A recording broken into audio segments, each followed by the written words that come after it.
Dear friend and colleague, I hope that you're ready for the work that the Holy Console has given us. We must review and benchmark various computer parts from the hardware library. After that, we need to send the result to our sacred archive. But the road of our fate will be plagued with drivers' issues and hardware failures. Nevertheless, our faith the gods will never wear out. To the hardware that will eventually fail us, they will be excommunicated. CPUs, GPUs, OSs, games.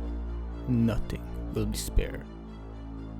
Sitting here with a glass of wine and a GPU that hates like it. The Geforce 9800 GT.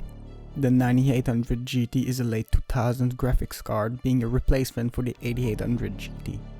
Priced at 160 USD, it was a mid-range GPU.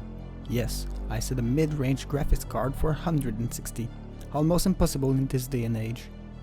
The version of the card that I have today is made by BFG technology and has 1GB of GDDR3 compared to the original 512MB. The OC version has a memory clock of 900MHz and a core clock of 625MHz, 2 DVI output and 1 S-video. The 9800 GT was well received, but it was only a refresh of the 8800 GT without any major boost in performance. With only DirectX 10 support, can the 9800 GT still be useful? To start up the benchmark, here is CSGO at 1080p with everything on the lowest setting, with anisotropic at 16x playing a competitive match with bots in Dust 2. The results are kinda surprising, with an average of 71 FPS and a low 1% of 36 FPS. The gameplay was very smooth, but with some obvious hiccups when looking at the smoke or Molotov fire. Maybe reducing the resolution to 900p or 720p would make the gameplay even better.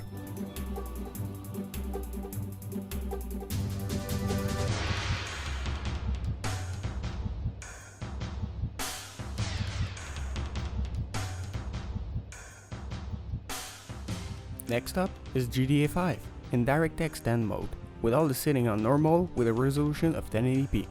The game was able to run an average of 30 FPS with some dip in the low 20s, if there was a lot of NPCs. In addition, I tried the game in 720p and had an average of 44 FPS with a 1% low of 30 FPS, which is good for sacrificing a little bit of resolution. The additional VRAM was welcomed by the game, which chugged almost the entire 1GB of VRAM.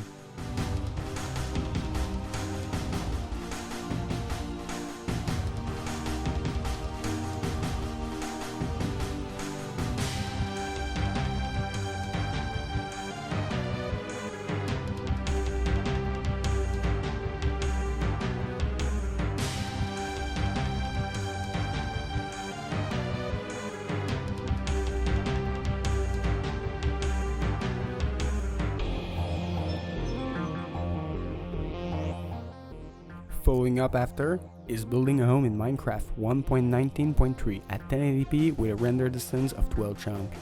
With an average of 172 FPS, I would say that the texture pack would be possible to play without a huge sacrifice in FPS.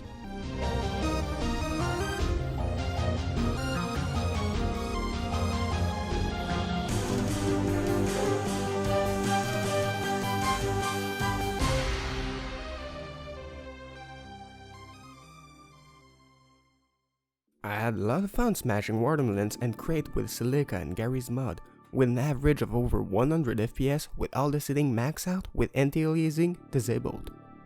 We could say that the game was running great, but when smashing said watermelons and crates, the game would stutter a bit, making it less enjoyable. Nonetheless, the performance was acceptable.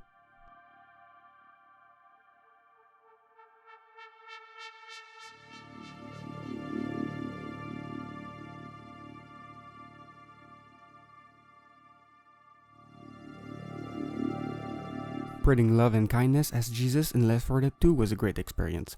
Released a year after the GPU, the 9800 GT had no problem keeping FPS above 80. With a resolution of 1080p max out without anti-aliasing, the FPS rarely got below 60.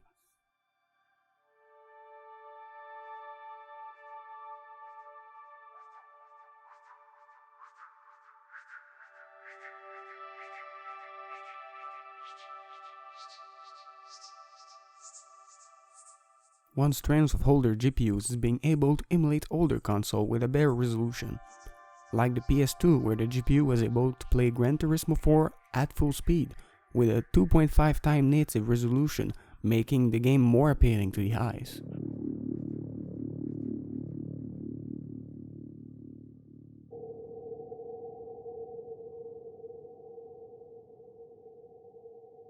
For the Wii, Dolphin was able to play Mario Galaxy 2 at 1080p at full speed without any slowdowns.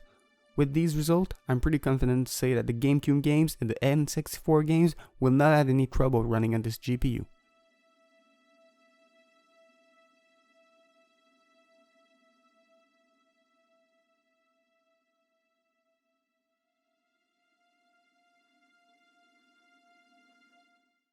Finally, here's a bunch of interesting titles I tested on the 9800 GT.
The results were quite surprising on more recent games due to the age of the card, but the lack of DirectX 11 support and the older drivers reduced significantly the library of playable games on the GPU. Some games that I wanted to test was not supported anymore, like Valorant, Warframe and others. I would conclude that for older games, emulation and indie titles, the GPU is still capable to play games. My dear friend, if the judges want any other game tested, I will be honored to send them the result. May the gods and the drivers be merciful. My regards, Nick.